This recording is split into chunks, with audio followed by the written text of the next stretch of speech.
If you follow along on my Instagram, you know that I love encrusted embroidery. And when I say encrusted embroidery, I mean embroidery where every little bit of a piece of fabric has been embellished, embroidered, everything's been touched, and it's heavy with stuff, whether it's threads, beads, sequins. It just has a lot going on, but it uses the fabric as a pattern. So encrusted embroidery is a class that I teach, but what I'm going to be sharing here on YouTube is something a little different, and we're calling it encrusted beadwork. So I'm going to work with this piece of fabric. I love this piece of fabric. It's, I think I had a quarter yard, a half a yard, and I've used it for other things. It is by Robert Kaufman, Painterly Petals. And it was a fairly recent purchase, so I think you could probably find this fabric. What I really love about it is there's so much going on in the way of color, but not a ton going on in the way of design. So we are going to work with this fabric, and I'm going to show you how to completely bead it up in this little hoop. We're going to start with the supplies, and then I'm going to take you through it step by step as I work through this project. So if you want to work through a project like this, as I'm working through it, I'm going to take you through step by step, and we're going to start with the supplies that you'll need. So first, you're going to pick a fabric, something that appeals to you. You're going to be working with it for a little while, so you want to make sure it's something that you like. I love all the colors in this, and I chose this fabric. I also have an embroidery hoop. This is just a small 5-inch wooden embroidery hoop. You can choose whatever size you want. The larger the size, the longer a project like this will take. Totally fine. You're going to be having fun and enjoying it. So this project is a beading focused rather than embroidery focused project. We will be needing threads that are good for beads. So these are all made by Wonderful Specialty Threads. I also have a video in my studio where I talk about all the different types of thread, and I talk about these. This is a 12 weight thread, great for beading.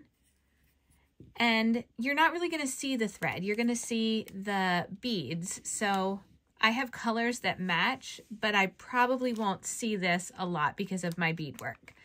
You will need needles.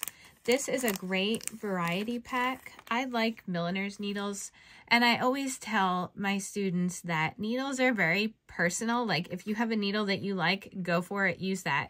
The one thing you do want to be aware of when you are working with beads is that your needle needs to be able to pass through your bead.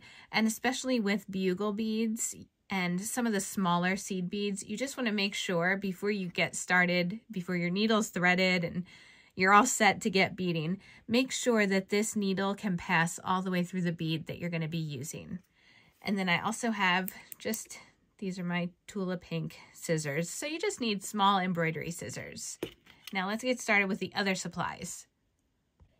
Now, I'm working through this exactly as I would work through it if I wasn't filming it and showing you step by step. So what I begin with is a palette. This is my palette. I have a large piece of fabric.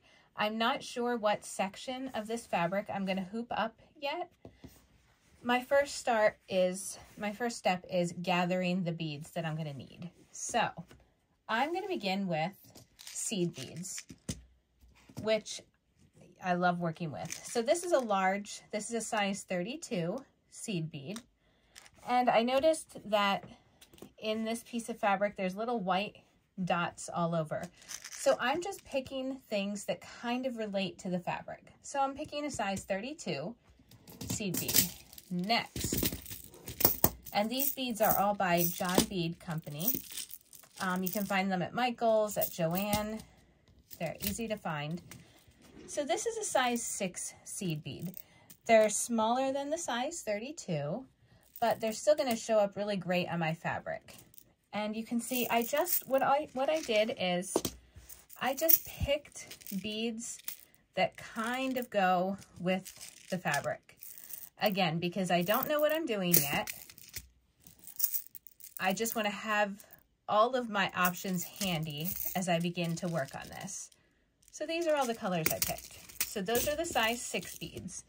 Slightly smaller are the size 8 beads. And I might pick a few more colors of these, but I think I'm going to go with these 2 for now. So then shapes. We have lots of other shaped beads. And because this is a completely beaded project, I'd like to have a lot of options when it comes to the beads, just so I can have a lot of shapes and a lot going on. So these are bugle beads. Bugle beads have a long tube.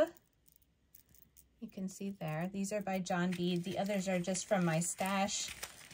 Beads that I've had for a long time, and I just did the same exact thing. I went through and I picked colors that went with the fabric.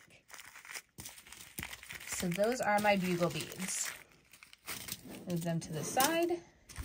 Another fun shape is the Super Duo bead. Now the Super Duo bead, is kind of an oval shaped bead, and it has 2 holes.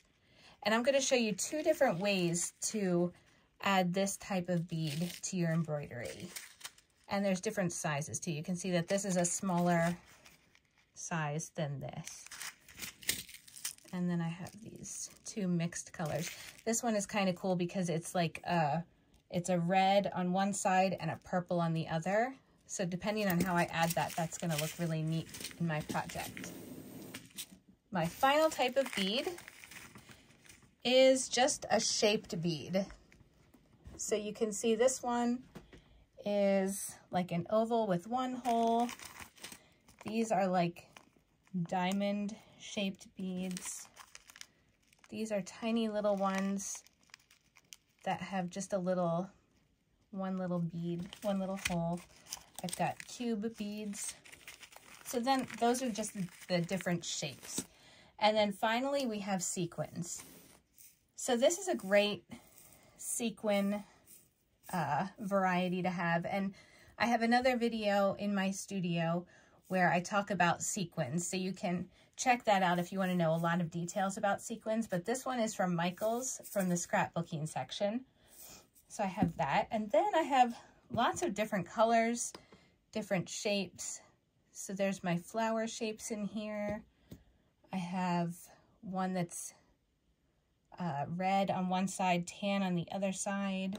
I've got greens. I've got, this one is shaped like a leaf. This one's actually really cool. And in my other YouTube video, I tell you my sources and where I find the beads, so I can link that one at the end. This is a neat cup flower shaped bead, or a sequin. So first things first, gather your materials. You might not have as many materials as I do. You might have more than I do, but pick a fabric, pick a hoop, and then start to gather your supplies. And that's where we're going to start with this project.